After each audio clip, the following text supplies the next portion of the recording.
All right. Let's get this party started. Oh, my webcam did that thing again. There we go. Hello everyone, Soul Commodore back at you again. Let's get my hood situated. Excuse this cord. The tape I had holding it let go, so I gotta tape it back. Because of course I do. Let's do that real quick.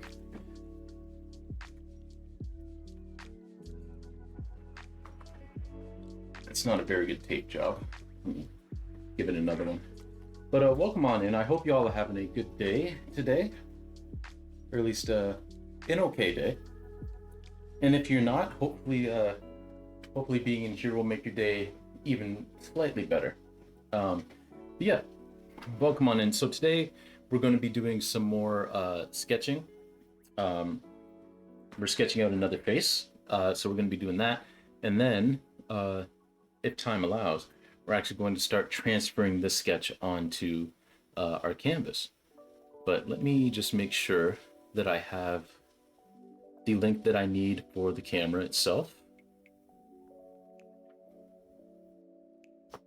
Let me just grab that real quick.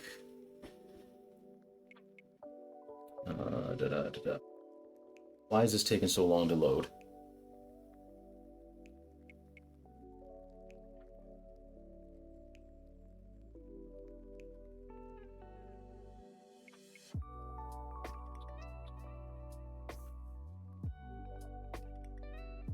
Right, for whatever reason, because basically I'm using a video.ninja again because I don't have for whatever reason the thing I usually use just does not want to work, the OBS camera app, so I have to use a Video Ninja, and I basically used Messenger to send it to myself. And for whatever reason, Messenger is not cooperating. Oh, there we go. Copy link. There. That should work. So let me go to our main screen where you're just going to see a black screen with my face hovering in the corner, but that's okay. Yo! All Bronner, welcome in. Thank you very much for the raid. My goodness. There's a bunch of you all in here. Let's give you a shout out real quick. How's it going? How was your stream? Yo, El, how was your stream? Because I saw you streaming earlier. But welcome on in at the Goblin raid. I like that. Let's give a shout out here. But yeah, thank you very much for the raid. I was just explaining that we're going to be doing some more sketching today, and then if time permits, transferring the sketch, at least one of the strips, onto the canvas. It was good. You finished your stuff for Regria. Very nice, very nice. I like that. But for those of you who don't know me, my name is Soul Commodore. I'm an artist, traditional artist primarily, and I play video games from time to time. Good. You finished another page of your comic. Oh yes, please do share if you like. There are some new redeems in as you see down there. There's share your work with the class, which is you can just post a link, and I have your permission to show it on stream. There's also share your work with your friends, which is you just post the link in chat, but I don't show it on screen. And then there's also share your work with the teacher, which is you just whisper me the link, or you send it like on Blue Sky or something like that, so that only I have access to it, if you don't really want to share with everyone else. But it's got a bit of black and white gore. Don't know if that's fine by me. Hey Mio, welcome on in. I was actually just about to switch over to the art home screen and put in my camera thing, because the camera thing I had was not working. So properties, paste this link in. That should work. Hey, there we go. Just needs to focus. Hey, we did it. One set, of course. Hey, Nat. Welcome on in. Get my workout clothes out of the way. But yeah, welcome on in, everybody. This is actually nice. You can see the whole thing. I don't know if that's too far away though. Well, you can see the whole thing. It should be fine. Maybe. I don't know. We'll figure it out as we go. But yeah, if any of you who came in with the raid need to take a bathroom break, you need a snack break, you need to go do some self-care, take a nap, go eat some food, get some water, please do. We stand raid and runners here. We're all good with that. So please, if you need to, go take a break. Don't feel obliged to stay. Yeah, welcome on in, Nat. Welcome in, Mio. Oh, you shared it. Nice. And you shared it with the class, so I get to show this off on stream. Let's go. All right, now I'm gonna have to play with the screen a little bit. Forgive me, but let me move this over.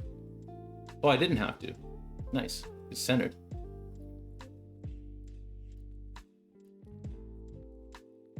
Man, I really dig your style. This is so good. Look at that duality there with the shadow at the back. Oh man.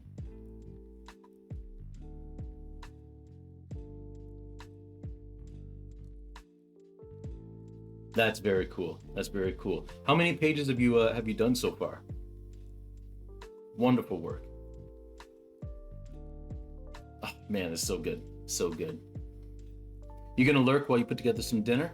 Hey, like I said, we stand lurkers too. So thank you, Nat. I hope dinner's tasty, and hopefully you're able to come back. But if not, no worries. And because you're lurking, of course, I always feel like somebody's watching me. Have a good dinner, Nat. Always good to see you. The 5th page. Very nice. Very nice. Yeah, no, this is ballin'. This is ballin', dude. I love this. Well done. Well done. So good. So good. Man, I dig that. Thank you for sharing.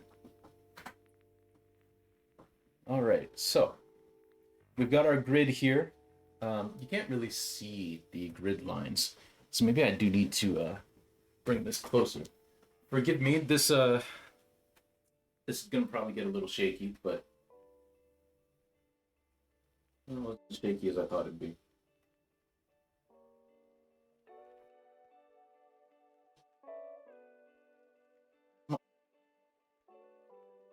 Okay, that was okay. I love Al's work, but the comic is what introduced me to him. It's close to my heart. Hey, I like that. I really like that. Oh, in the shadow you can see the grid. Of course, of course. The praise is very much warranted in my opinion. So, we have our grid, and we have our new face. So this is a fellow artist who very graciously allowed me to use her likeness for this piece. We're gonna get going. Oh yeah, question of the day: what song lyric particularly resonates with you? Be any genre, any lyric you like. The one that I always come back to when I get asked questions like this is there's a song by the Commodores called "Hold On," and the chorus of the song is "Hold on to what you got. Tomorrow don't promise a whole lot." But the lyric that stands out to me is, this is kind of cheating because it's a bunch of lyrics, but it's the entire last verse stands out to me. Oh, by the way, y'all can answer this too. Anybody can answer this in the chat. The question of the day is for everyone. All of those commands under my name are for everyone. But the lyrics are: sure enough, looking fine and fancy. You're flying high, so it seems. Don't let grooving to the Joneses make you step out of your means. Plastic faces, funny books. Nothing's real now once you look. People all dressed up like Hollywood. Can't tell the bad guys from the good. This is it's a really tight lyric. I really love it. Um, all right, so basically what we're gonna do, uh, Google Bordello Ultimate. Uh, there were never any good old days. They are today. They are tomorrow. It's just a stupid thing we say, cursing tomorrow with sorrow. Hey, I like that too. I like that too. Very nice. What kind of band? Is that a band or a person? And also, what kind of music do they typically do? All right. So basically, what we're gonna do is we're gonna go square by square, like we did with the previous image, and we're just gonna sketch this in. Um, let's see. Yeah, the problem is you can see the shadow of the thing. That's why I don't like using that. But we'll see how the pencil shows up with this.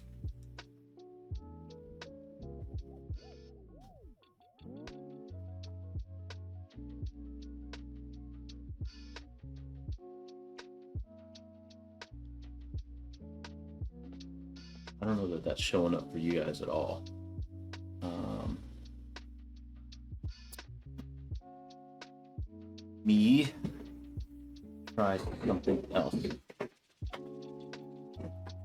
Maybe this will work. If I get my little ring light out and have another secondary light.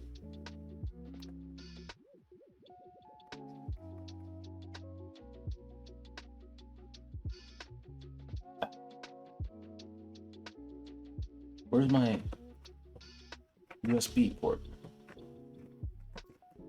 My computer's in such an awkward position for this. For all of you who've stuck around with the raid, I appreciate your patience. Um, Not so much for you know, because we haven't really drawn yet, and of course we needed to see Al's work. Um, I'm not apologizing for that, but I am apologizing for my own technical difficulties.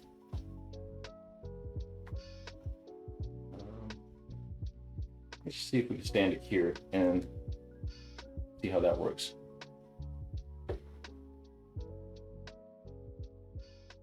What can I clamp this to my chair? You know what? It's better than nothing.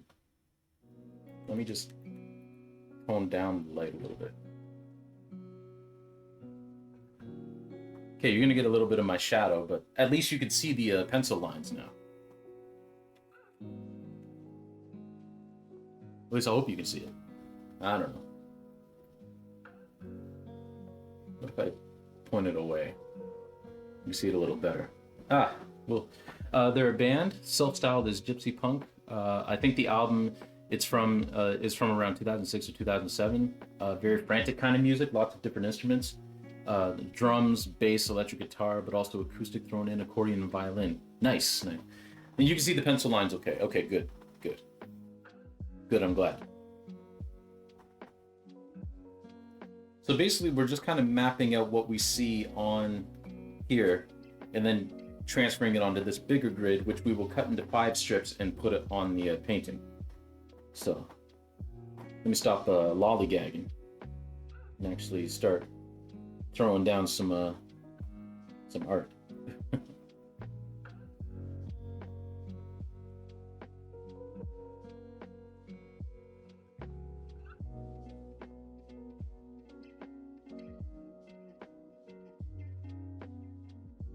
You second them as good? Nice, nice.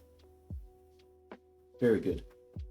And likewise, I classify the Commodores as good. As you can judge by my name on here, my username, they are my favorite band, after all. So,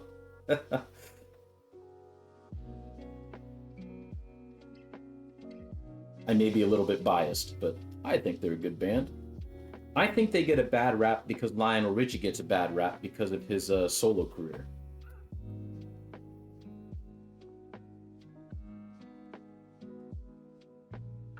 And then thus people think that, I mean, I really liked Lionel Richie's solo career, but a lot of people end up thinking that the Commodores also just wrote a bunch of sappy love ballads. And I mean, they did have some ballads, but first and foremost, they were a funk band. and sometimes people forget that.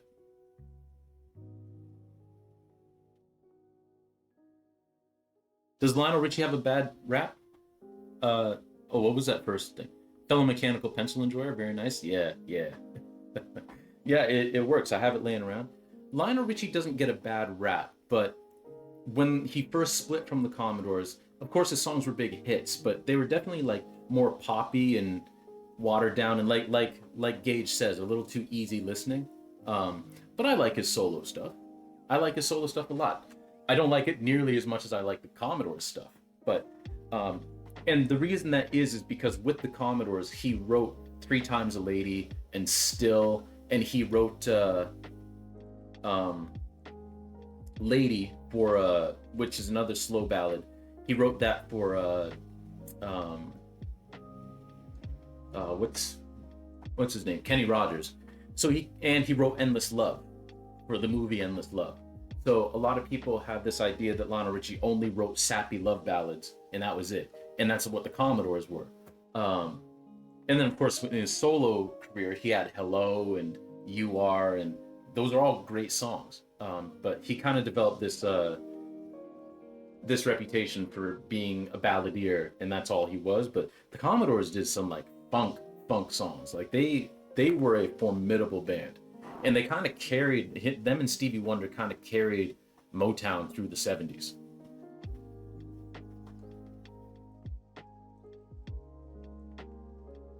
Yeah, ain't nothing wrong with some easy listening. I'm back sitting down so you can have this. What is this?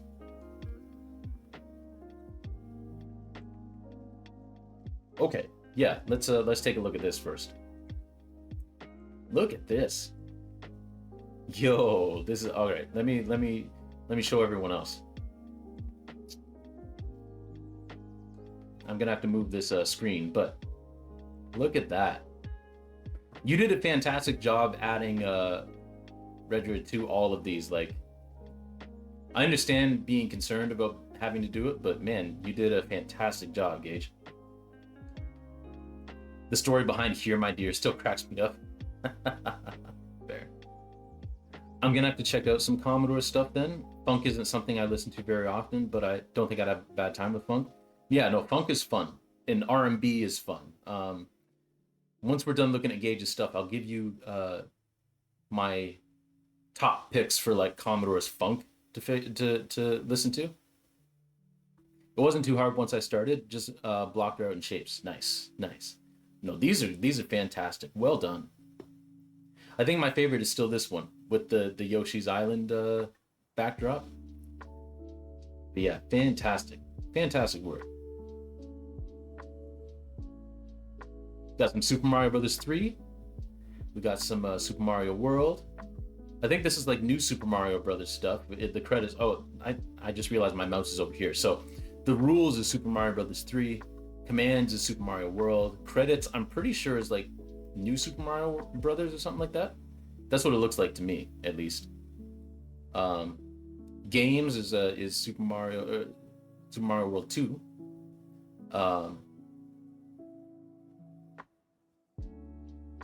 Yeah, I nailed all of them. Ah, nice, nice. That's what it games is Yoshi's Island. I said that originally and then I forgot the name of the game. Oh, I got one wrong? Yeah, yeah. But no, very cool. Very cool. I love it. I love it. The games one is my fave, but I've played so few Nintendo games I couldn't place any of them. Fair, fair. Yeah, yeah, no, this is definitely Yoshi's Island. Games is definitely Yoshi's Island. I just, for whatever reason, I said it 2 seconds ago and then I forgot it. So which one is the Spotlight one? Which game is that? Which game is that?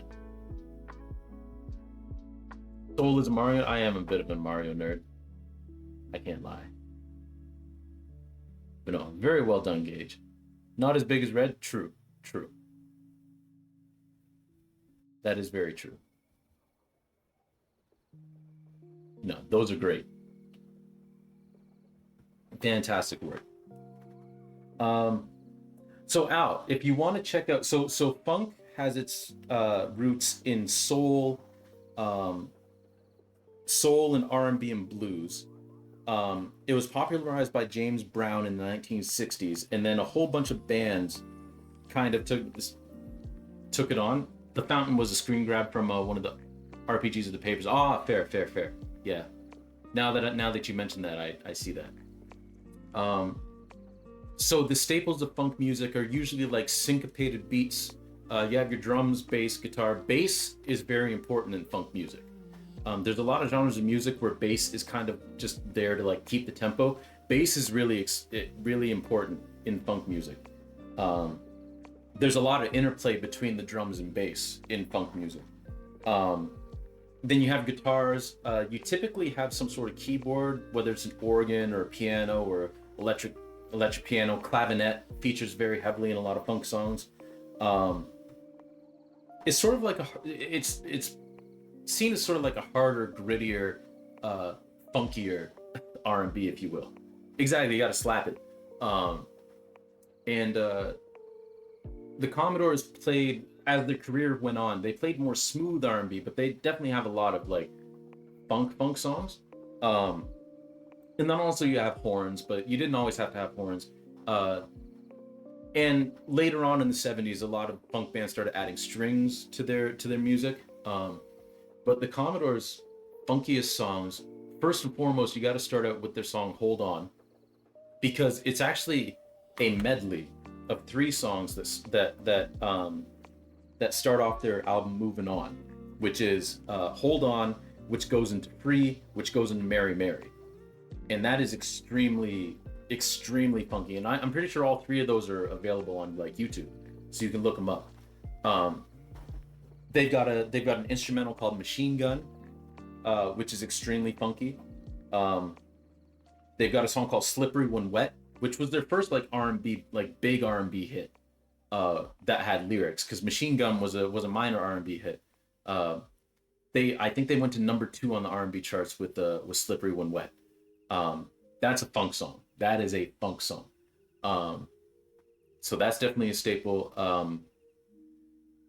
As they move on through the 70s, it isn't a funk song, but one of my favorite songs of theirs that never gets played anywhere is called "Girl, I Think the World About You." Then you move to their album in 1977, their self-titled album "Commodores." "Hold On" is already brilliant. Yeah.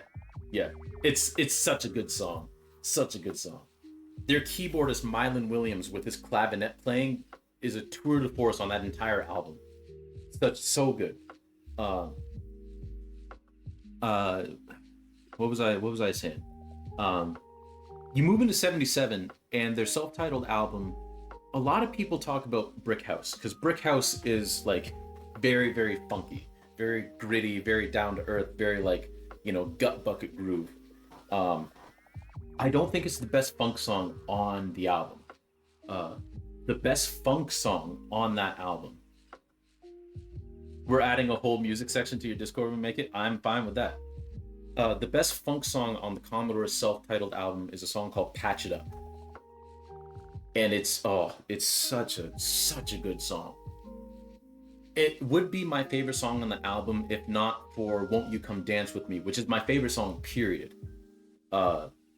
Across all genres, across all artists. "Won't You Come Dance With Me" is my favorite song. But it's not as funky as "Patch It Up." But that album, I mean, "Funny Feelings," every song on that album is brilliant. But "Funny Feelings" is a fantastic song.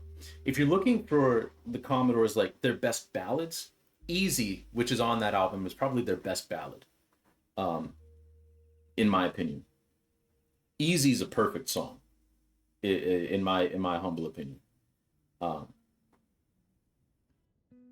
But then you move further into the 70s, you get to 78 with their album "Natural High," and there's less funk on this album. However, they have a song called "I Like What You Do," and that song's pretty funky. That song's and keep in mind, I'm saying all this from a funk perspective. It's a very good song. Not quite as funky as anything that's on Commodores or any of their earlier albums. Like Girl I Think the World About You from 76 on their album Hot on the Tracks isn't funky, like I said. They're really, oh no, I'm lying. Two songs that I completely omitted, and I don't know why. Because one of them is my favorite song to sing of the Commodores, which is Come Inside. Come Inside from their album Hot on the Tracks and Fancy Dancer from their album Hot on the Tracks are two like fantastic funk songs.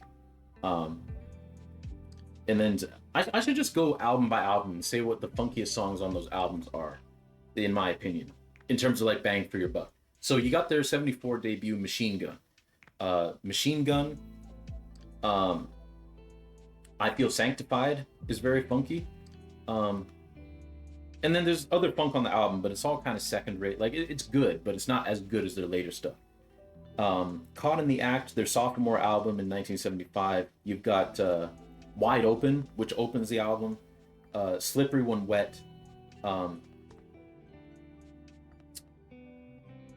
then the first side kind of like doesn't have much more funk. The second side doesn't really have much funk either, except for, well, I mean there is funk, but the funkiest on the second side is Look What You've Done to Me. That's a fantastic song that doesn't get nearly enough play. And then you move on to 75's Moving On, because they did two albums in 1975.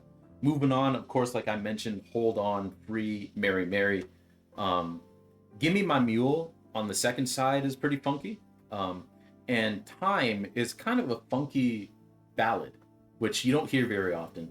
And then the album closer, which I think is their best instrumental, Cebu, is that song something else. That song at times almost sounds like a James Bond theme. Like it's really, I wish they had done more of that. Then you move on to 76 with Hot on the Tracks. And like I said, the first side is a lot smoother R&B than they usually did, but the second side starts off with Fancy Dancer, which is a first-rate funk song.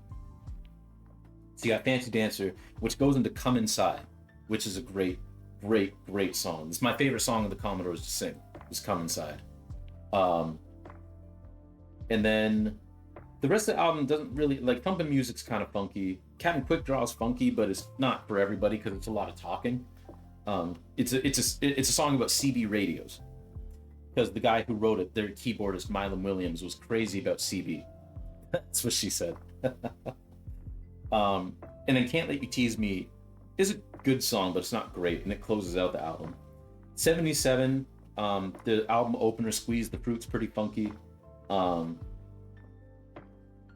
Funny Feelings is a fantastic song. I wouldn't classify it as funk, but it is a fantastic song.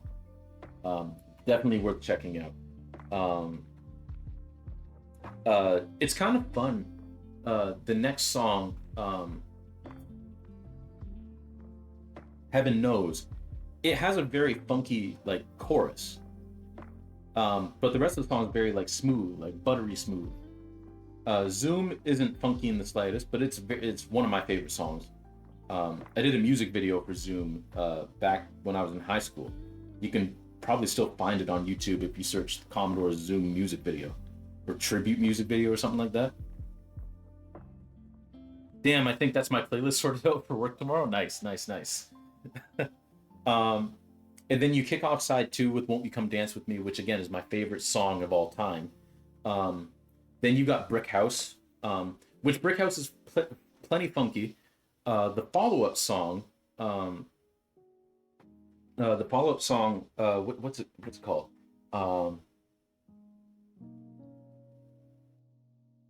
Got it in my head. Funky Situation is actually a funkier song, I think. And then you got Patch It Up, which again, it just rocks harder than anything on that album. And then Easy, which is the ballad that closes out the album, but it isn't funky. And then the 78 album Natural High, which also, y'all go ahead and tell me to shut up if you want me to. I've been talking about the Commodores all day. 78, their album Natural High. Fire Girl is kind of funky, but not super funky. It's a quirky little song, actually. X-Rated Movie is crazy funky.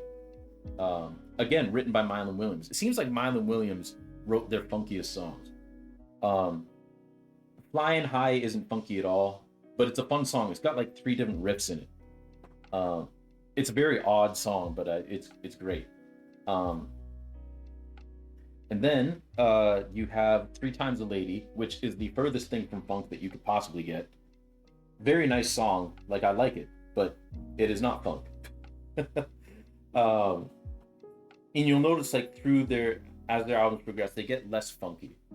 Um, don't worry about it, dude. It's awesome to see someone chat about stuff they're into. Well, thank you. I appreciate it. Because I definitely could. I talked plenty of people's ears off about the Commodores. Um, what was I saying? Side 2 starts out with Such a Woman, which is a pretty funky song, actually. Then there's a ballad, Say Yeah. And then I Like What You Do is a pretty funky song, but it's my favorite song on that album. But not as funky as X-Rated Movie. X-Rated Movie is probably the funkiest thing on that album. And then Visions is a weird song where you think it's gonna do what Heaven Knows does, where it's gonna like just about boil over into funk, but it doesn't quite get there. It's a ballad that doesn't really, it keeps threatening to get funky and then it doesn't. Their next album, I almost forgot, their live album from 77 has a lot of great versions of these tunes, live obviously. But the funkiest thing on there is the studio track Too Hot to Try. I'd be remiss if I didn't mention Too Hot to Try. Then you move on to 79 with their album Midnight Magic, which a lot of people say is a disco album. It's not really disco. There's one disco song on there, and even they put like their own spin on it. That's another thing about the Commodores. That's another thing I love about R&B music, especially in the 70s. When you get to the 80s, a lot of R&B started to sound alike because people either wanted to sound like Michael Jackson, they wanted to sound like Prince, they wanted to sound like Luther Vandross, or they wanted to sound like boys, not quite Boys to Men, but like New Edition, like that kind of like boy group type of thing. But in the 70s, even though a lot of these bands had the same elements, the Commodores didn't sound like Stevie Wonder, who didn't sound like Parliament Funkadelic, who didn't sound like Kool and the Gang, who didn't sound like Earth, Wind and Fire, who didn't sound like James Brown, who didn't sound like Aretha Franklin, who didn't sound like Cameo, who didn't sound, I could go on and on, but you get the gist. Didn't sound like Rose Royce. All the bands had the same elements, but none of them sounded the same. They all had their own vibe. They all had their own thing that they brought to the table, right? And unfortunately, I feel like some of that was lost in the 80s when it comes to R&B music. But anyway, 79 is probably their smoothest R&B that they've done. There's nothing super funky on that album except "Sexy Lady" on the second side. "Sexy Lady" is a crazy funky song. Their 1980 album "Heroes." "Old Fashioned Love," which is the second song on the album, isn't super funky, but it's fun. Again, written by Mylon Williams. But the opening song, "Got to Be Together," there's a lot of smoothness in it, but it is a very funky song, especially the bass line. Like Ronald LaPret goes ham on that bass. It's very fun to listen to. "Old Fashioned Love" is the third song on the album. And outside of that, there's not really any funk on it. And then their 1981 album doesn't have any funk either. "In the Pocket," there's nothing really funky on there. It's all kind of slicked back, like early 80s R&B, with the Commodore's flair on it.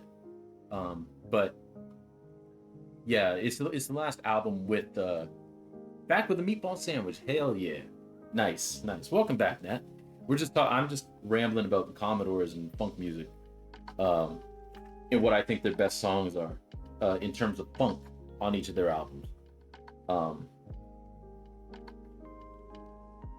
But yeah, 81, not too much funk at all.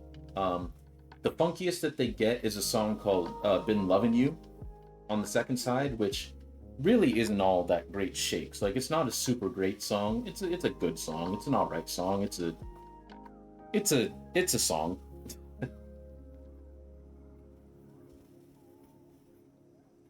It also kind of takes the chord progression and bass line from Earth, Wind, and Fire. They obviously didn't steal it, but it sounds a lot like the bass line and chord progression of uh, Earth, Wind, and Fire's In the Stone that was put out 2 years earlier. Um, and then as far as Commodores and funk, after 1981, there's really not anything. Lionel Richie left the group. The band was trying to find themselves with their 1983 album, Commodores 13, and they didn't find themselves. And then comes 1984 with Night Shift, where they got a new lead vocalist along with Walter Orange, who's been their drummer with the band forever. Walter Orange is the one who sings Brick House. Uh, he's basically like a co-lead singer in the group with Lionel Richie. Lionel took most of the leads, but Walter was a very formidable lead singer as well. What genre would I put Chicago into? Ooh, that's a good question. Um, I would say like, and this a lot of people take this as like an insult, but they're kind of like, I would say like poppy folk rock, but with some like brass. So what would that be? Because it's not like prog rock. They weren't a prog rock band. They had some horns because sometimes they like borrowed the horns from Earth, Wind, and Fire. Um, but their early stuff is a lot more folksy than their later stuff. Um, that's a very good question. I'm not sure. It's definitely rock of some kind, um, and I guess it kind of leans toward more of the pop side of rock, but it's not strictly pop rock. That's a good question. That's a very good question. What genre would you put them into? Um,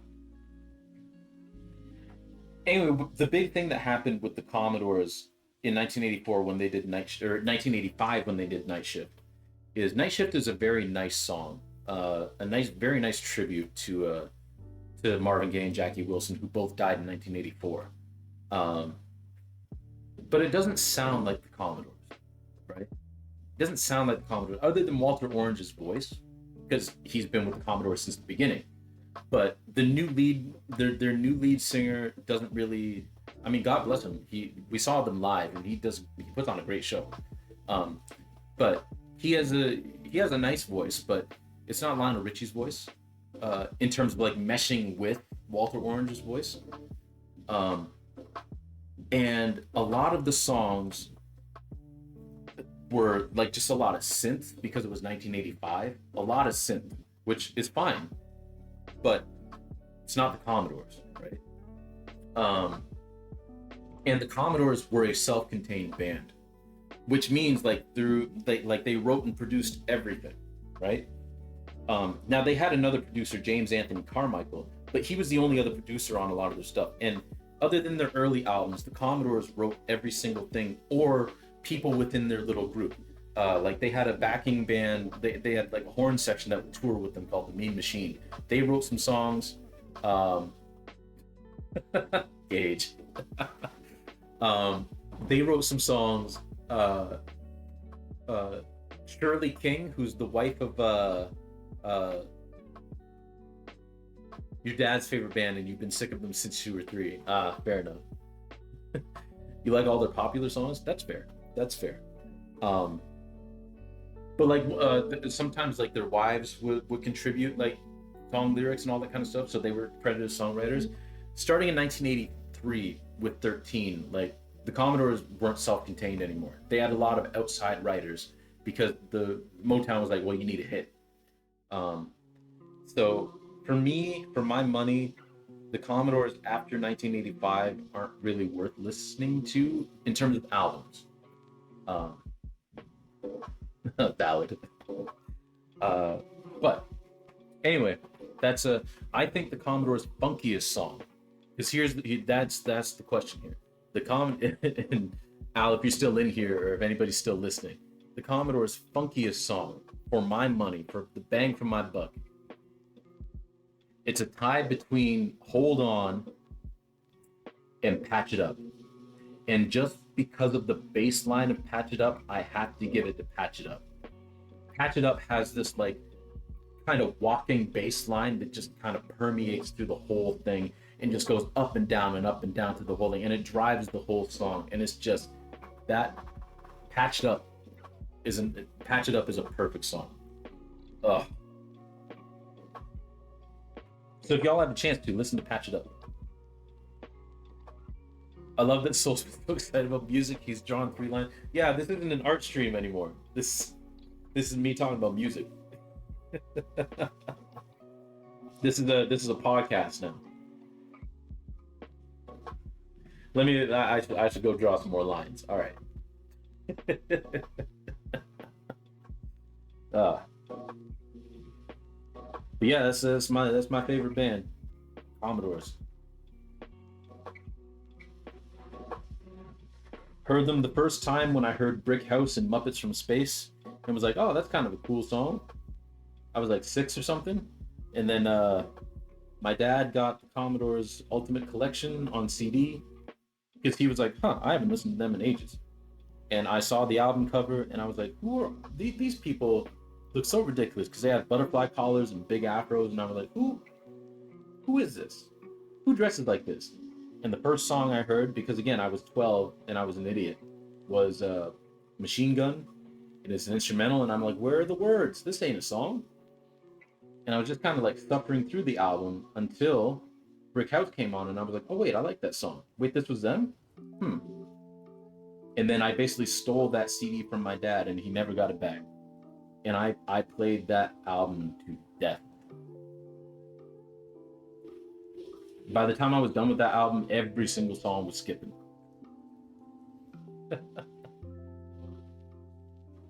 You should highlight my Commodore ranking? Oh, true.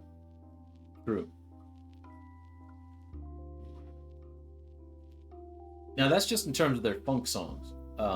I could rank their songs in general, like regardless of like whether they're funk or more soul or R&B. I could rank their albums. Their best album is Commodores. Their best album is their self-titled 77 album. That's like hands down. That's just their best album. There's not even a question in my mind.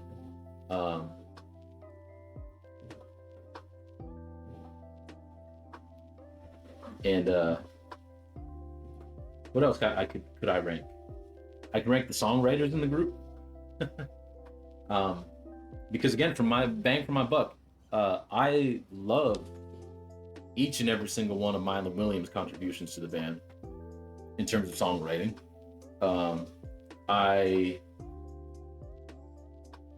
love when Thomas McClary, their lead guitarist, when Thomas McClary and Lionel Richie would like team up and write a song, it was always a banger. It was always good.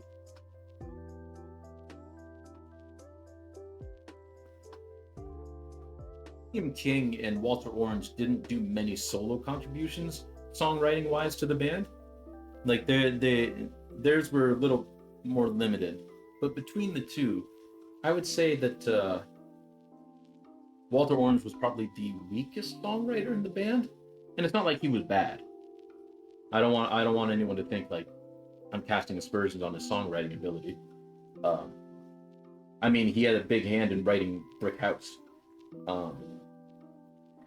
But I think William King might have just been a slightly stronger songwriter.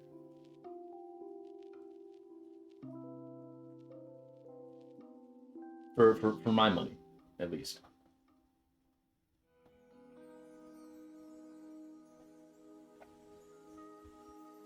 Oh, you know what? While y'all are in here, I need to show you this. Because I just realized we may not actually, based on me going on this Commodores rant, we may not actually get to the canvas. So I want to show you all the painting. Because I got a little ambitious and finished off the rest of the face.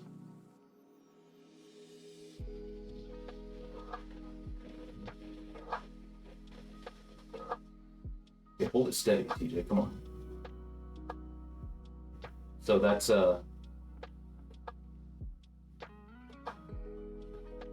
we go. How about I hold it back here?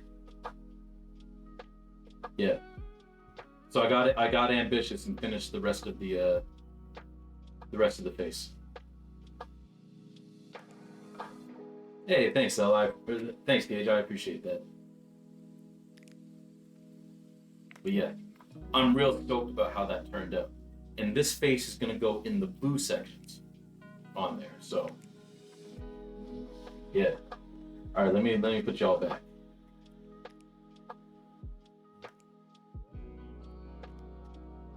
I'm very happy with how that turned out.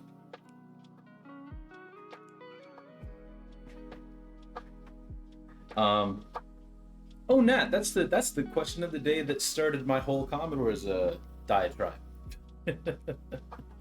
Thank you, thank you. I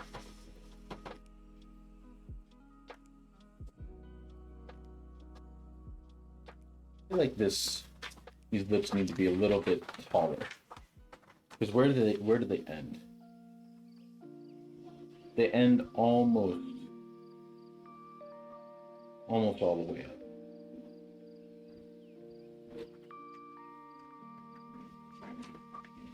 Not sure what yours would be. Oh, that's fair. That's fair. That's perfectly fine.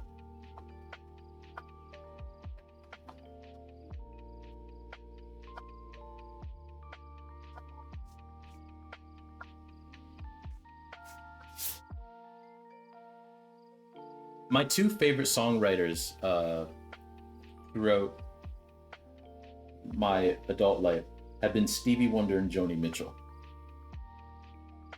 Personally, there's a particular Fall Out Boy lyric I've held on to for a long time.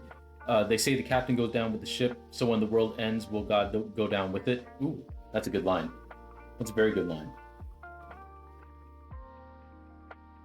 I'm sure my wife knows that line. She loves Fall Out Boy. She grew up with Fall Out Boy.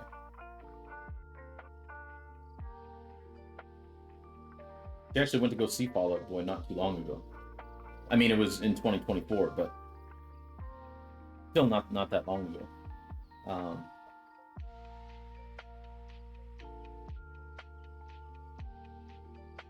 oh, you went to that tour too? Nice. You love her more somehow. There you go. I'll let her know. Um,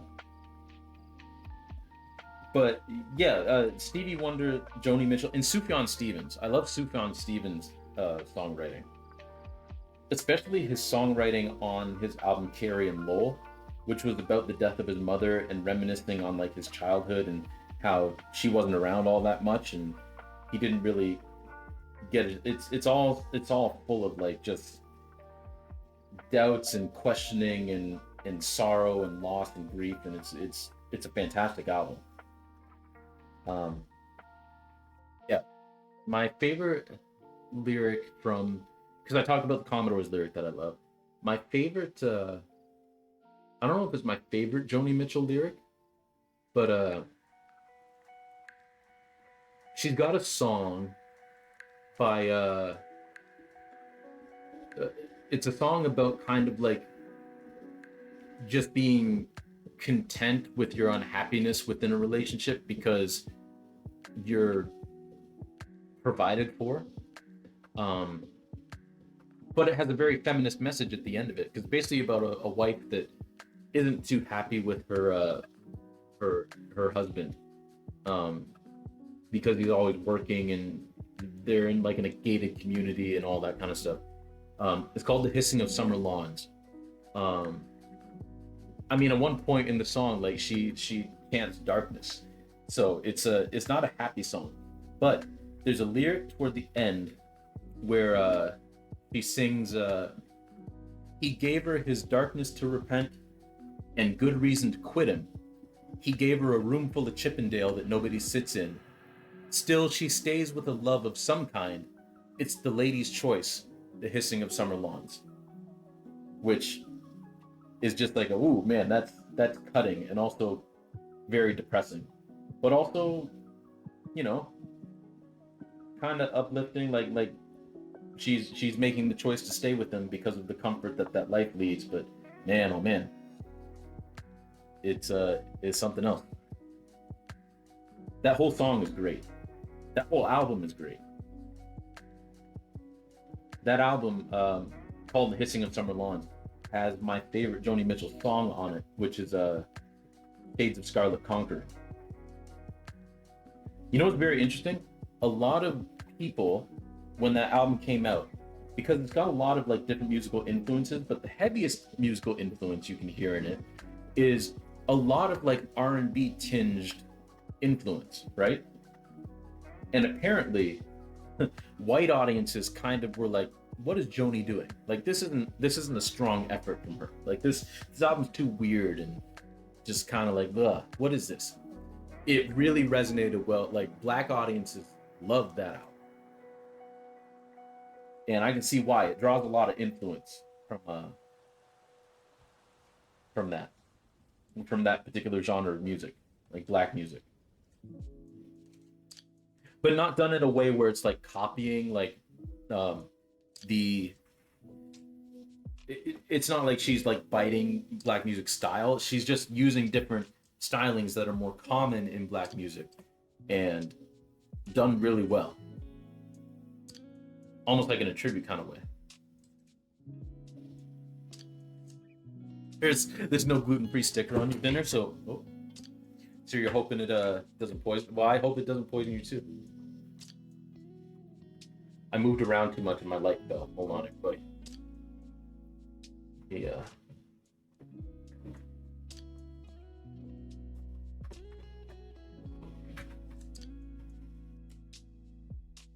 Just gonna rock back like that. Sure.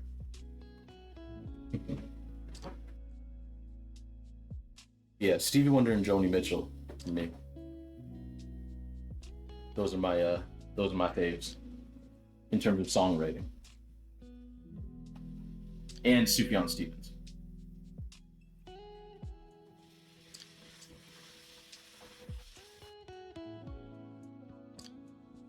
I mean, hell, I base an entire group of work on the title, like gave it the same title as a Sufjan Stevens song. In the Quiet Part Out Loud, No Shade in the Shadow of the Cross, which is strictly about like the depth of Stevie Wonder is untouchable. I agree. But No Shade in the Shadow of the Cross is basically him in the depth of his grief after the loss of his mother, and it's like, yeah, I get it.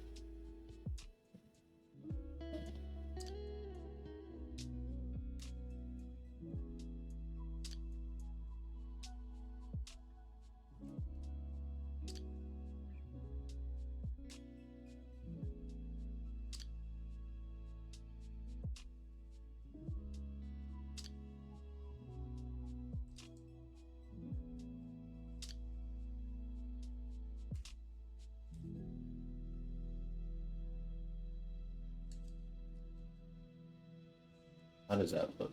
Well, let me add some more features and then I'll judge how it looks.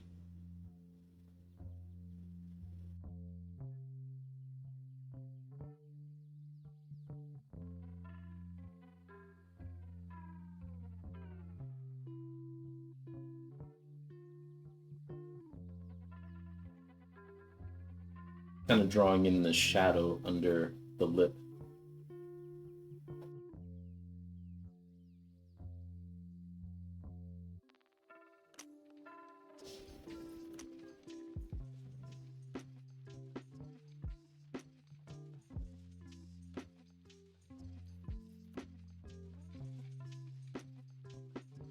I'm not sure y'all can see that at all, but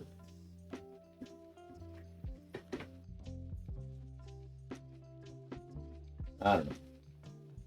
You know what? This light is bothering me now. Y'all can see the oh no, now it's going away. Maybe I gotta keep it around.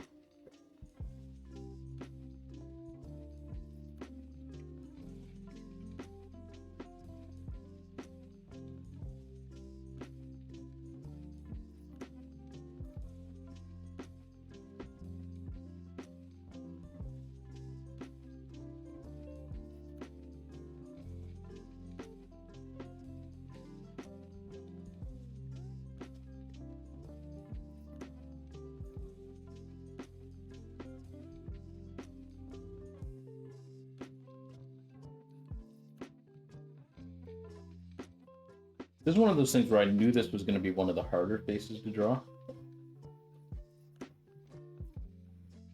And by that, I just mean, like, it's a good challenge.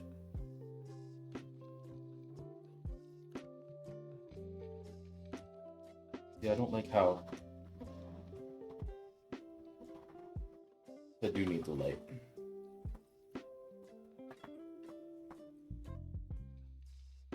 You stay there and behave.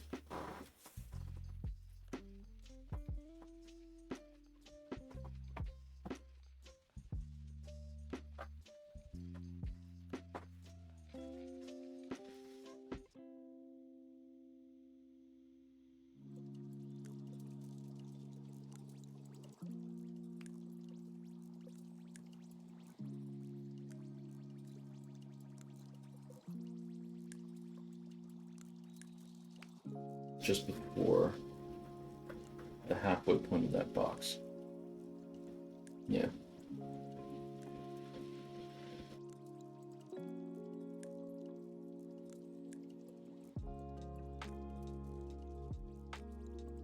Comes out just a little bit more.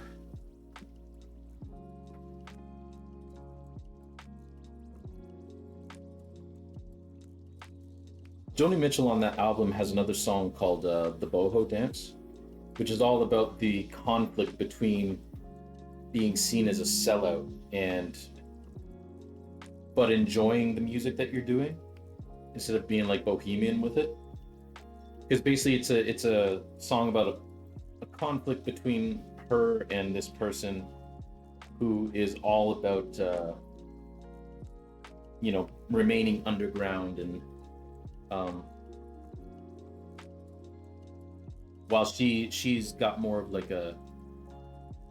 Oh, on the topic of pianists, Little Richard's one of my favorite. Oh man, that dude, I can see why he's one of your favorites of all time. That dude was something else. That dude was a magician.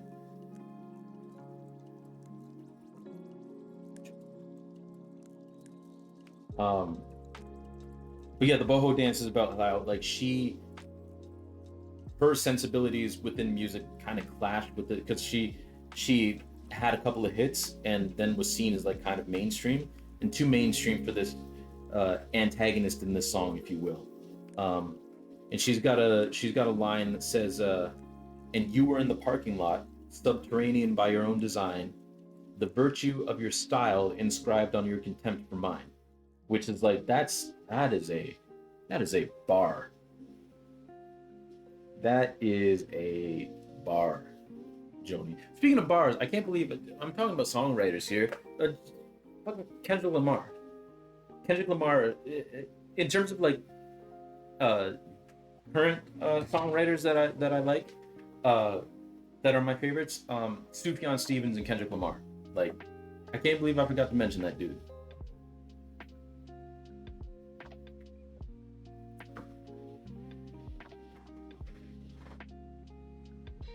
I feel like Joni Mitchell is cheating. She was a genius. I mean, she was, and I appreciate that genius. Yes, indeed.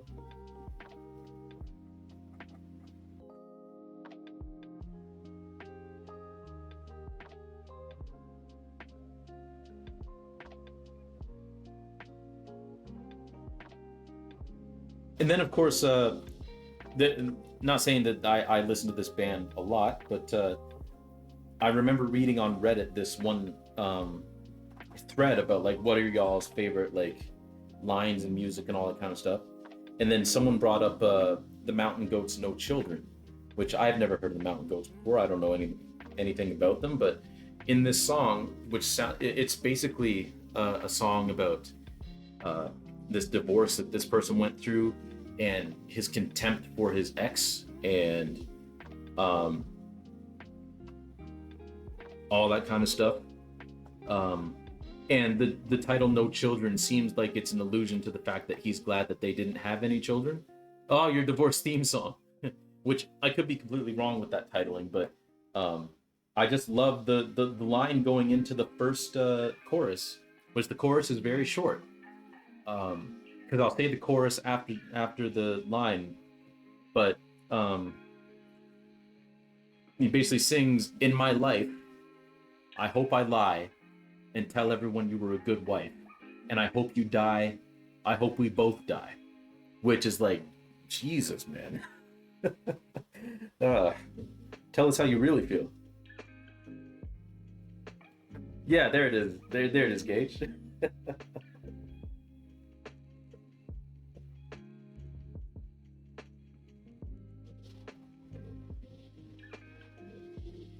Yeah, that song is a whew. But it's good to have songs like that. You know,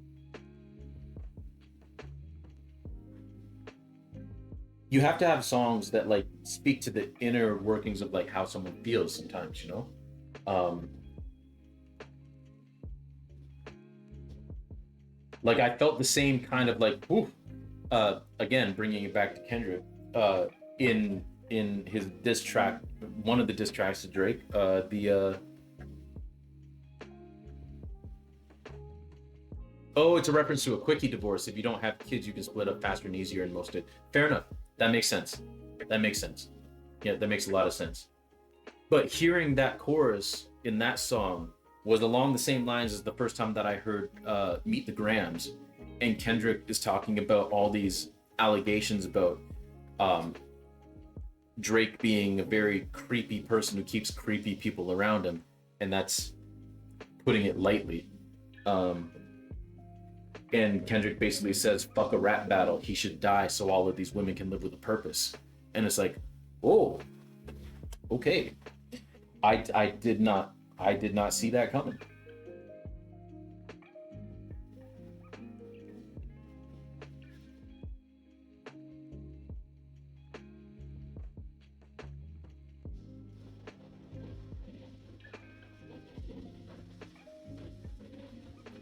But yeah, thanks for that nugget, Gage. I didn't realize that that's what the no children meant. I always took it as like he's the character in the song is glad that he didn't have children with this woman. But my favorite song doesn't really have one single banger lyric. Oh, which is that? And that's perfectly fine. Come to think of it, neither does my song.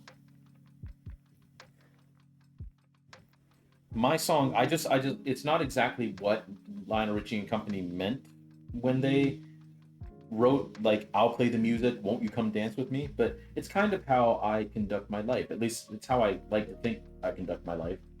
Is I'll play the music, aka I'll just this is who I am, this is how I am.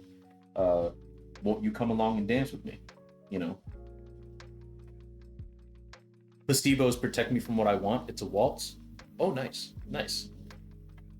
I like that. I like that. I'll have to check that out. I'll have to I'm gonna write that down somewhere. Placebo check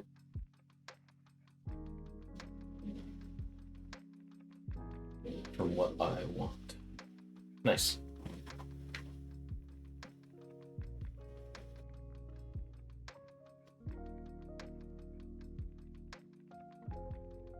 Um, yeah, I'm just thinking about lyrics and all that, and what resonates with me. Kendrick Lamar has a song called "Oh Yeah, please check Discord." I left you some things to do or think about for the 30th. Okay, cool, cool. Thank you. I will do that. Um, yes, thank you. Um, when I the first time that I heard Kendrick Lamar sing about me, I'm dying of thirst. The first verse he raps from the perspective of the brother of one of his friends who was killed in gang-related action when Kendrick was a teenager. And then it's alluded to the fact that this brother also died in gang-related ventures, because his verse is cut off by gunshots. Um, and then the second verse is wrapped from the perspective of the sister of a girl that Kendrick grew up with, who became a prostitute and was murdered. And the sister kind of is in the same life, like has the same profession, and it's kind of alluded to the fact that she's also not long for this world because of getting sick. Um, and then the final verse is Kendrick rapping from the perspective of himself. And basically, the whole central theme of that part of the song is something that not struggle with, but something that it really resonated with me because I've had these same thoughts, which Kendrick basically sings at the end of that song, well, raps at the end of that song, but at the end of that verse where he's talking about himself. He says, I count lives all on these songs. Look at the weak and cry. Pray one day you'll be strong, fighting for your rights, even when you're wrong, or even if you're wrong, and hope that at least one of you sing about me when I'm gone. Am I worth it? Did I put enough work in? And then the chorus is, when the lights shut off and it's my turn to settle down, my main concern, promise that you will sing about me. Promise that you will sing about me. And that's kind of been my, like, whenever I kind of like ruminate on like death and all that kind of stuff, which isn't often, but I do every once and again. That's something that I think about is, did I do enough? Did I put enough work in? Will people remember me? Was I a positive enough impact on people's lives that they'll like be like, oh yeah, no, that dude was a good dude, Which, again, isn't something that I think about a lot or often, but it crosses my mind every once and again. Most of the time it crosses my mind when I listen to that song because it's my favorite song on that particular album. So,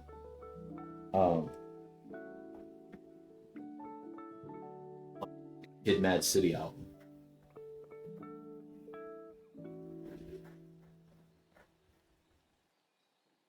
So yeah, it's something that I do think about from time to time.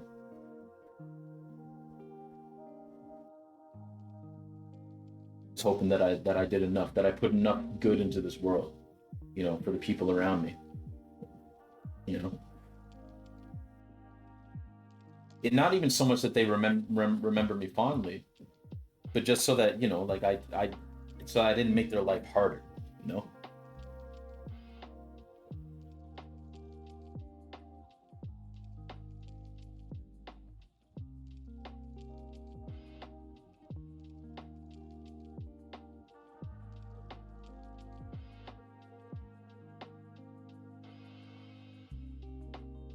Yeah, that's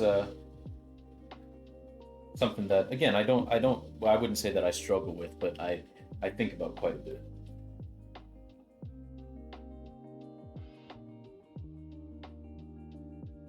But TJ, didn't you just say that you don't think about it too often? Well, then maybe I think about it more than I think. I should finally like just buckle down and go to therapy.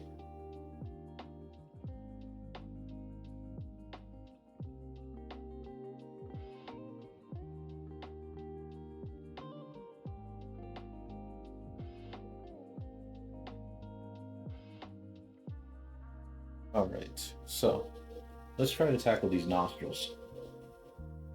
So what's the relative length of these?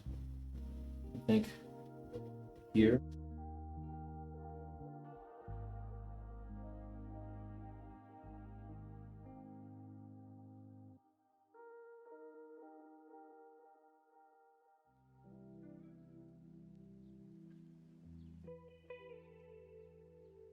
What's that meme? Men will do anything but go to therapy. Yeah, yeah. And for me, it's certainly not a lack of desire to go to therapy, or like I don't need therapy. I definitely do, and it would benefit me greatly. It's more so one of those things where like it's not.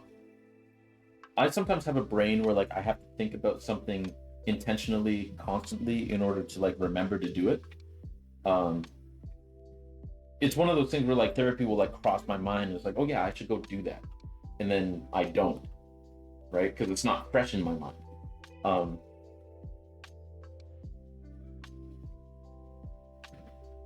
it's one of those things. Certainly not a like, oh, therapy won't do anything for me. I think it'd be a great benefit. but I just get busy and then forget to think about it. And then it's like, oh, right. That was something that I should probably do.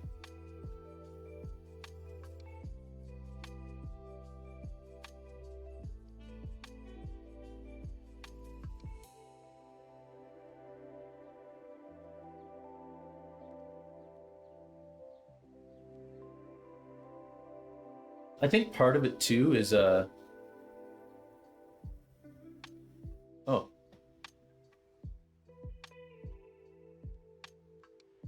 is it better now? Because I didn't drop any frames on my end.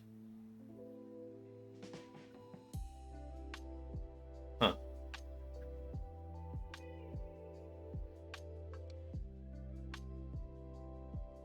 Yeah, everything seems to be holding steady on my end. Let me know if it's still choppy.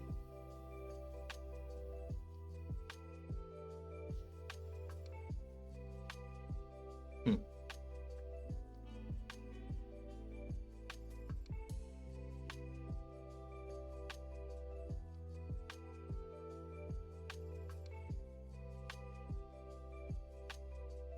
I am still streaming, right? Yeah, it's still going.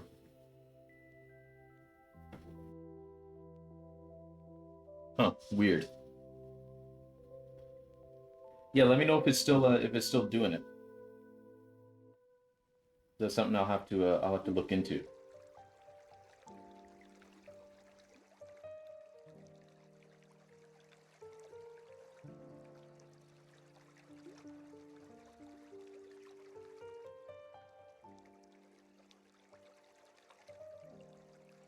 Actually, on New Year's, I was talking to a friend of ours, like my wife and I, um, about how I think a big reason why also I don't think about going to therapy is because oh,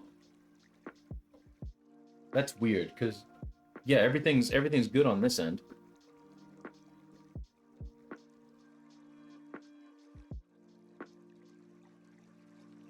Yeah, like nothing's dropping on this end. Huh.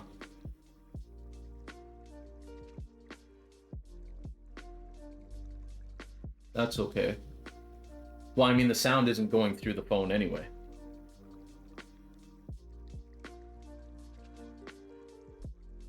Yeah, because my frame rate is holding. My frame rate is holding. Everything else is holding. CPU is not using too much, so it's I've got no drop frames. It's huh weird.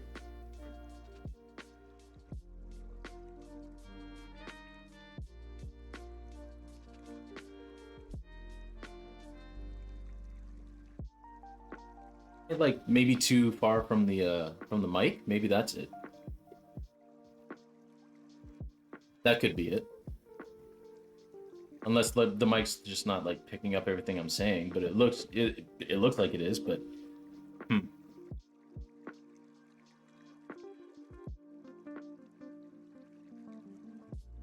Yeah, I'm not sure. Yeah, let me know. Let me know if it keeps doing that. I'll have to play with some things.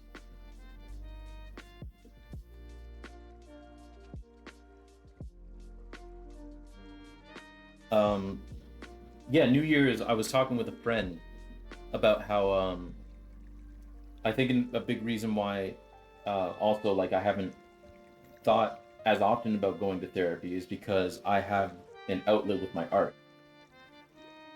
I mean, the quiet part out loud was just a giant therapy session for myself, which, you know, isn't a good substitute, but it wasn't nothing, I guess. But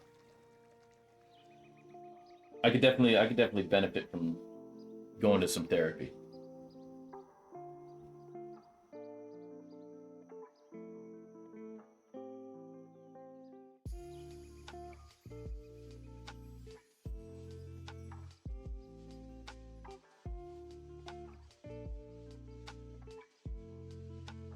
So right now I'm just drawing around the nostril, seeing what I can get with that.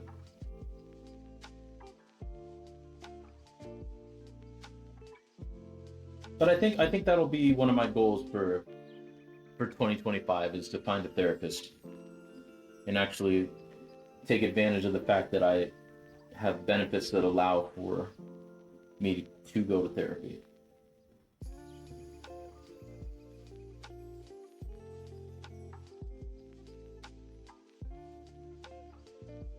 This spacing isn't right. Let's see how this looks. Okay, the mouth is definitely better than it was.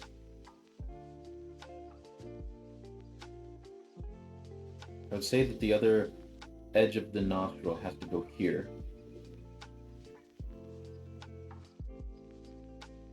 Landmarking this way isn't my favorite thing to do, but I feel like I should just kind of lay this out now. Oh, you know what? I think it's fine because that line is supposed to be more in. That's what it is. Also, this lip is a little too plumped up.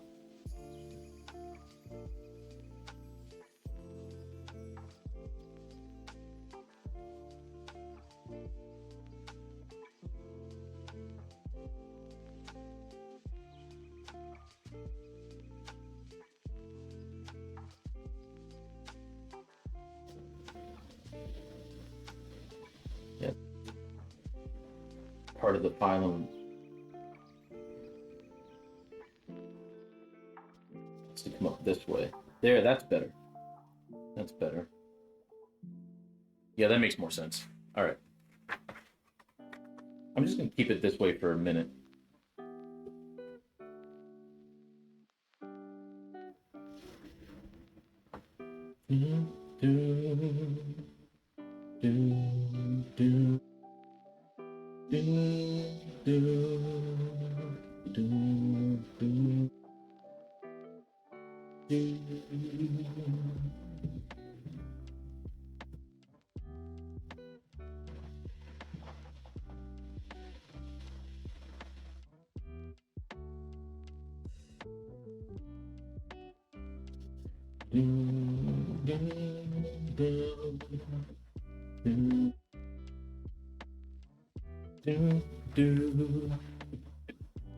Yeah, please, anybody else, let me know if the stream starts acting wonky, like Gage did.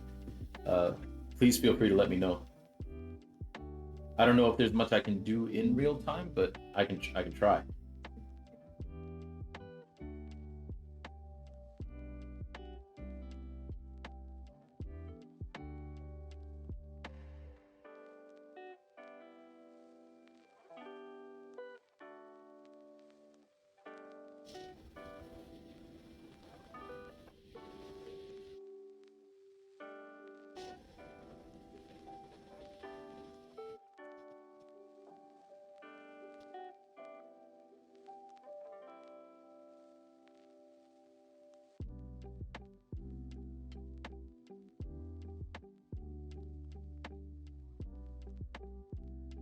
All right. I think that's good.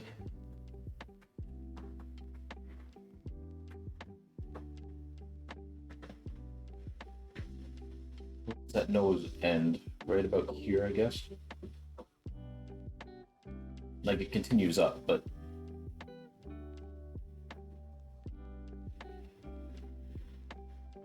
and then it comes up like here or so. I don't know.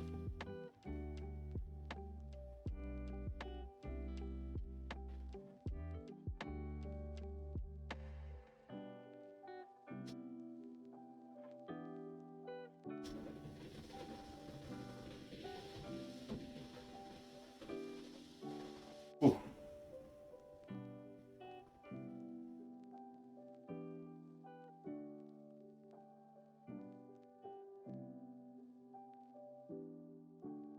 No, that's gotta come over more. Her nose isn't that wide. Gotta look into like here.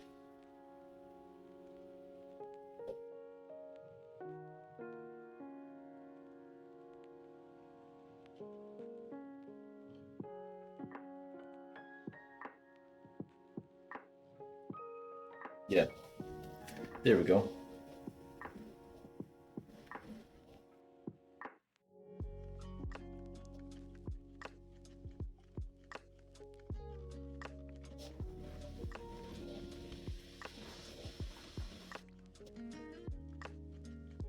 Twitch went dumb.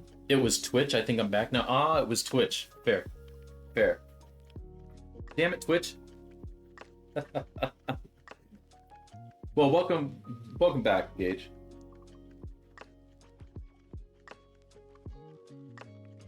We're just trying our best to do this nose here.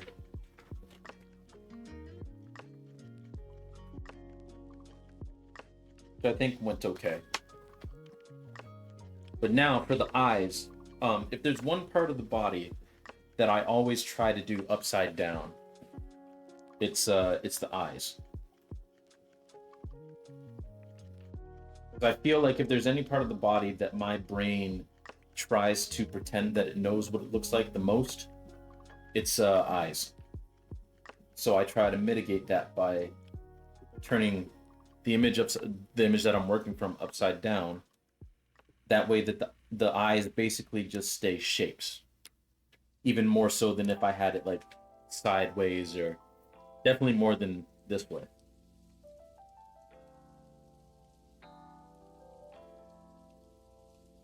Top of this eye basically hits that line, and the edge goes to about right here.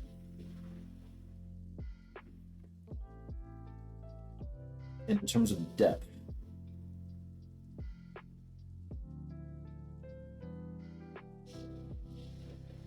it basically goes down like a quarter of the square. So that's about the center. That's about, so it really doesn't go much further than that. I don't know if y'all can see what it is that I'm doing. Oh, definitely not if I do that. I don't know. I'll try to have my lighting more figured out for future streams.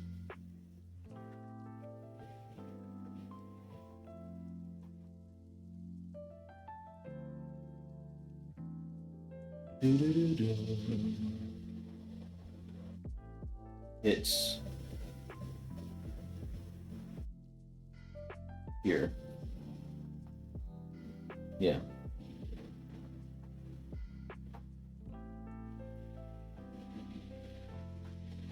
And you might be thinking, like, why is it important to get all of these details done when I'm just cutting the face up into 5 anyway? Well, it's because, like, the former one that we did that I showed off on stream, like when I look at it, it still looks like the person, right? It still looks like the model that I used. It's just, you know, cut up. So I still want the people to look like themselves.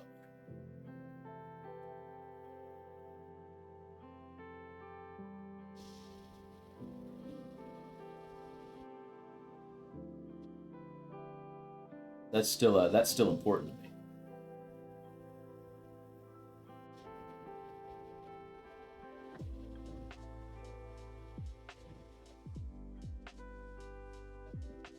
Stays on this side.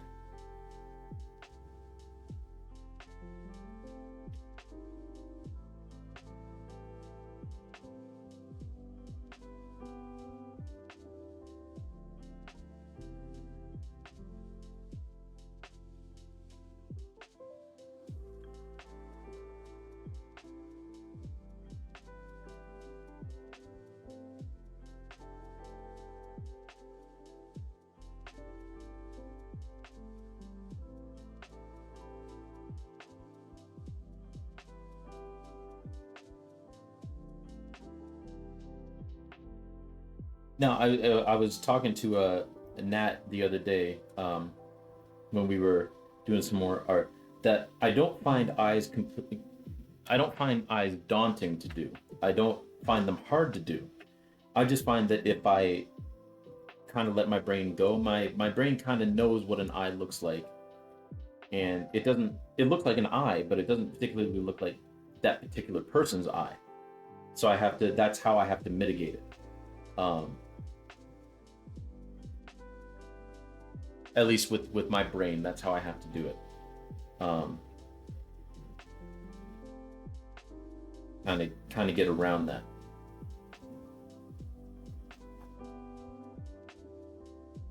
Not actually sure that I made this big enough.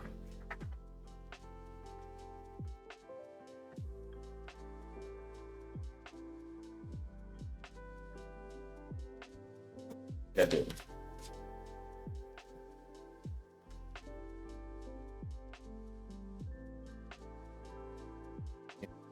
Tiny bit bigger.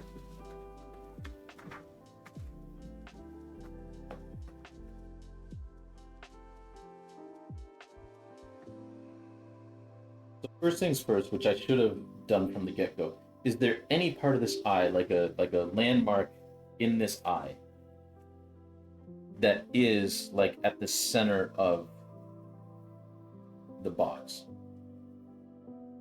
And looking at it, it's not really defined, but the left edge of this eye is basically in the center of the box,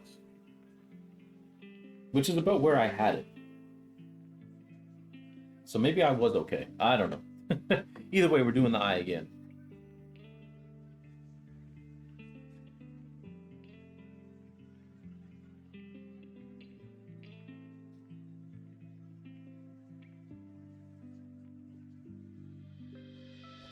But yeah, I find hands and ears a lot harder to do than eyes. But when it comes to the way my brain works, I find it a lot easier to mess up an eye looking like that particular person's eye than their hands or their ears. Those are just hard because they're hard for me. The eye is hard in that like I really need to pay attention to what it is that I'm doing. So for that reason, apologies to if my commentary kind of dries up, just because I'm focused on trying to get this right.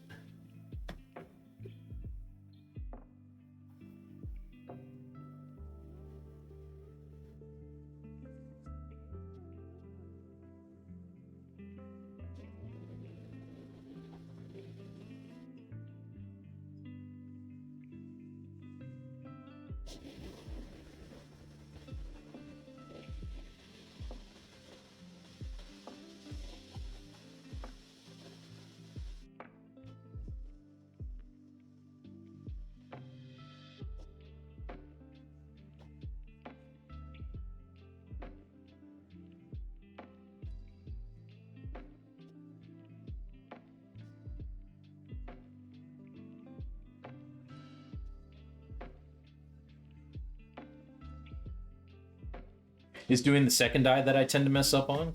But if I remember not to just go ham on one side before starting the other, it's better. Also flipping canvas, fair. Yeah. Yeah, no, I find the same thing. I find the second eye hard. Most definitely.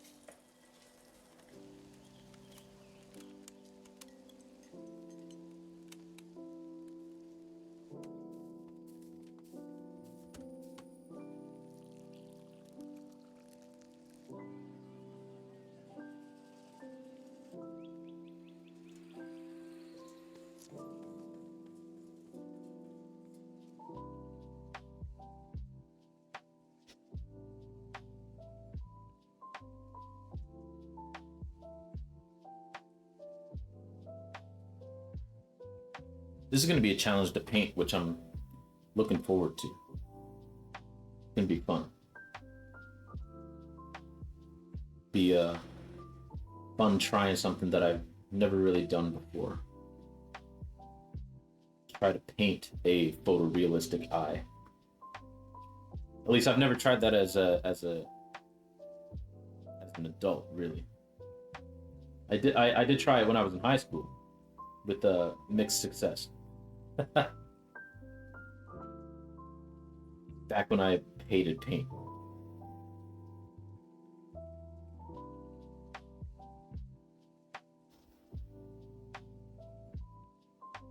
And I think really the reason why because I've said before, like my temperament was like, oh, but it's gonna be so hard to fix a mistake and all that kind of stuff. Really, what I think it was when I was younger, the reason I hated paint is because I was so terrified to make a mistake. Because if I made a mistake doing a pencil drawing, well, that was easy. I could just erase it and pretend like I didn't make a mistake, right? I'll do it right the next time, and then it's fine, right? But with paint, to me, it seemed a lot more permanent. And it's like, oh, these people are going to know that I'm actually not that good, right? So I just won't do it. And then they'll never know.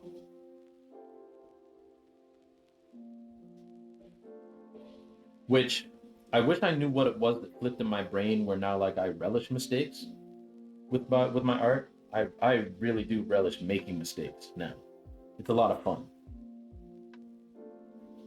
And it's a lot of fun taking you all on the ride when I'm streaming something and I try something and it doesn't work. And it's like, oh well, that didn't work. Let's try it again. Like high school me would be absolutely mortified at that kind of proposition.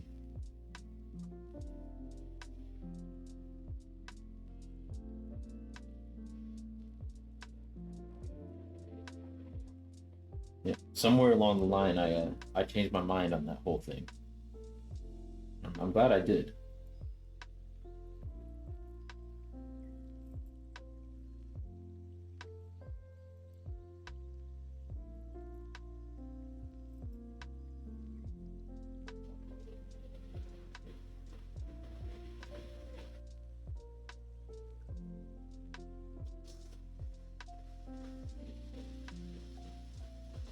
Hmm.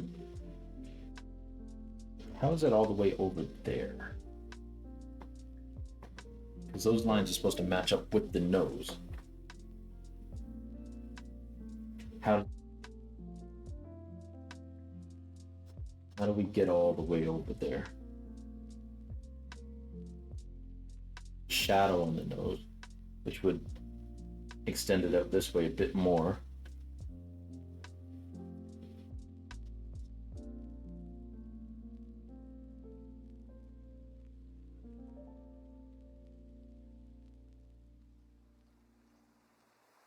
It's a beautiful ending to that song.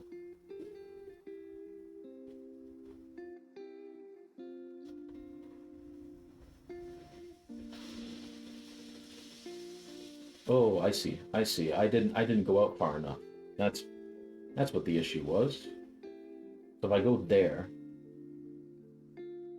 and I bring this shadow here and curl it around, where it goes straight down. Well, not straight down, but close enough.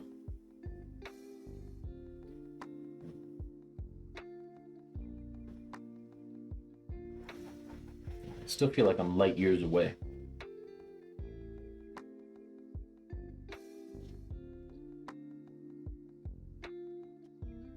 This face is turning out to be a little bit more of a challenge, but that's okay.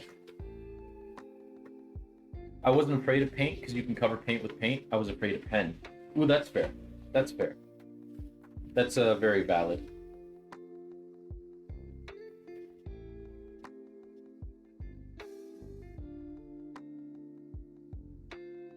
No, that eye looks okay to me. Like the eye itself, it's all the shadow and everything around it that I'm struggling with.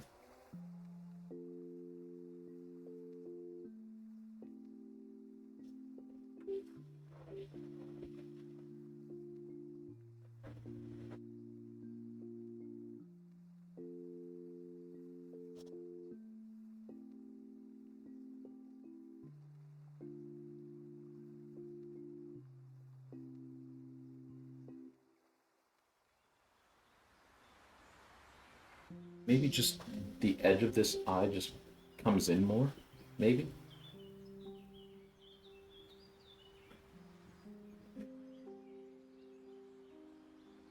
it's there instead.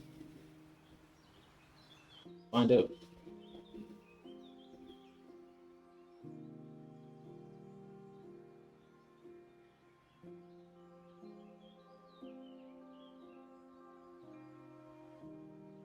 Does make sense because that's right on the corner.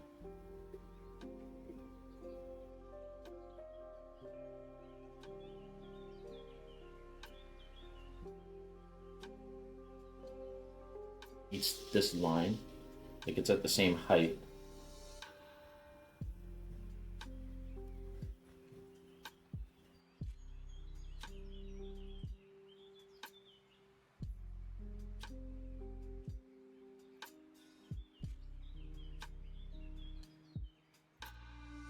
Yeah, and I guess when I was younger, I didn't think about the prospect of just covering paint with paint.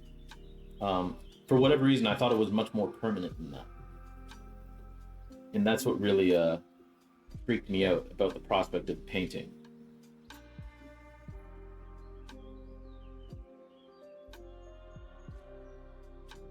That I'm very, very, very glad that I got over because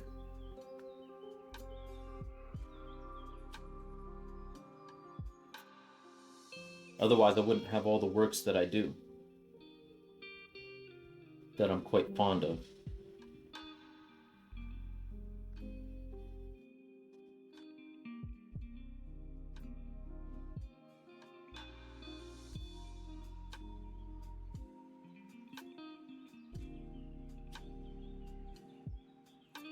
Up there, and it kind of cuts across.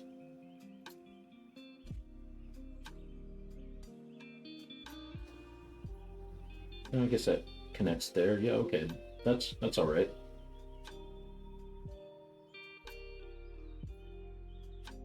First of all, this kind of just links up here.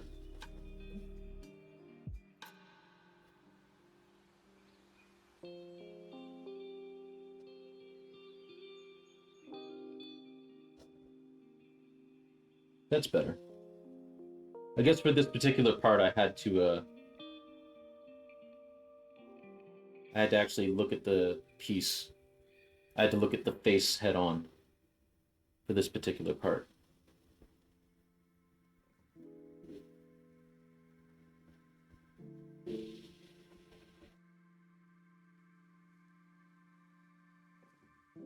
To the hair.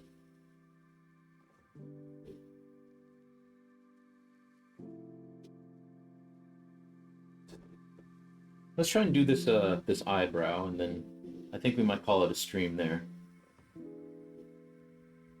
We can get this eyebrow in.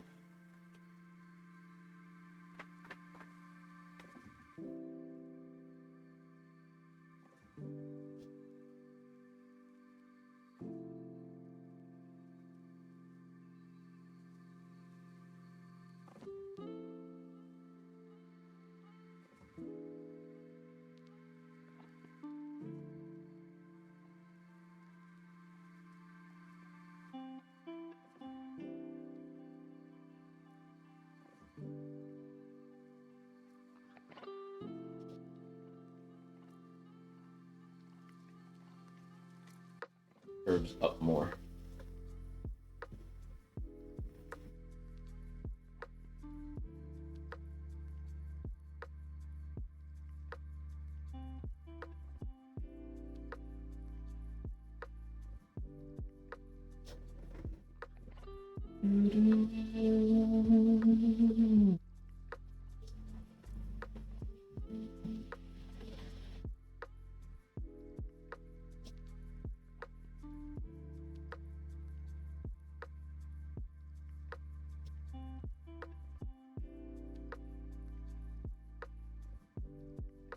Her bangs just kind of come down to about there.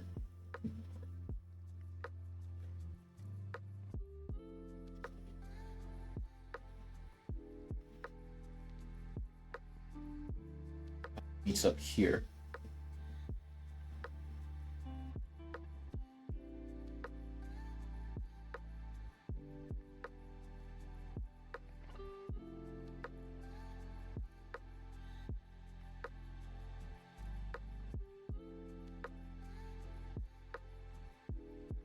I can landmark these bangs out real quick, at least on this side.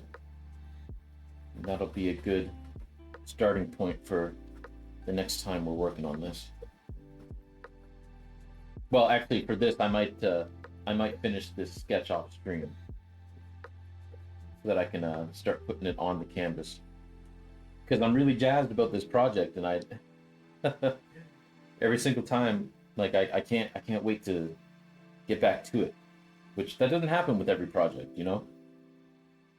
There are some things where it's like you can definitely wait, and you kind of put it off, and then there's ones like this where the first part turned out so well for me that it's like, okay, I can't wait to start the next one.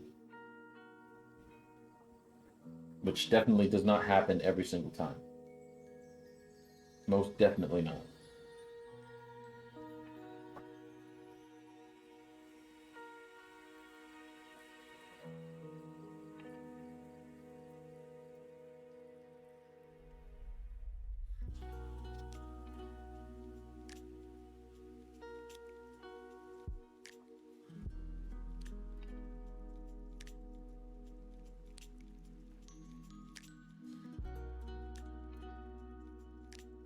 I'm excited for this too, but I'm always excited for Soul Arts as well. Thank you. Thank you, Gage. I appreciate that. I'm glad y'all like what I do on this little internet.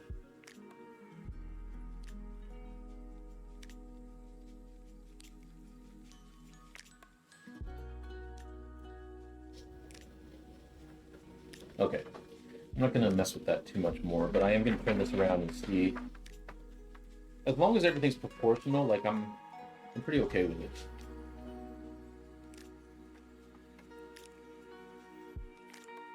Yeah. Yeah, I'm good with that. Yeah, I'm good with that. All right. Well, with that, let me, first of all, let me turn this light off. There we go. Let me come back to that. There we go. Yes, thank you, Gage. I will check it. But no, thank you for streaming. Thanks for coming in. But yeah, thank you everybody for coming and joining us. First of all, Al, thank you very much for the raid. That was very special. Really do appreciate you, and thank you for sharing your art. And Gage, thank you for sharing your art as well. And yeah, thank you for everyone for coming in and just hanging out while we have some fun here, you know. Well, what do you know? The music stopped right there. What are the chances? All right. Let's see. Does anybody have any art friends that are doing anything? Because I don't really have any.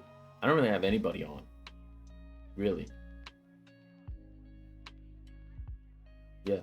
Not too busy on my follow channels.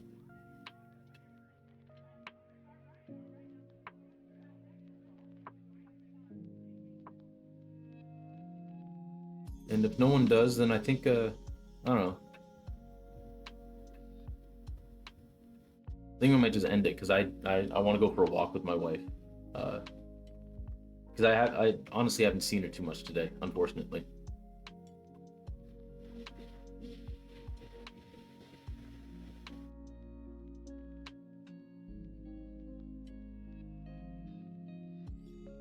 Yeah, I think I might actually just do that. Might just end stream and go go hang out with my wife. But yeah, thank you all for coming in. Next stream is going to be on Sunday at 10 a.m. We're going to be playing some Undertale. And the next time we're going to be working on a painting like this is going to be on next Monday at 6 p.m. So if that sounds like a good time to you, please feel free to check it out. And yeah. If I don't see you for the rest of this week or anything, this webcam makes me look like I've got a lazy eye, which there's nothing wrong with that, but maybe I do have a lazy eye. I don't know. Um, but yeah, thank you all for coming in. Hopefully we see you next time around. And if not, I hope you have a wonderful rest of your week and a wonderful weekend. And yeah, that's all I got to say. All right. Take it easy, everyone. Thanks for coming in, and we'll see you next time. Where's my art end screen? There it is. All right. Bye, everyone.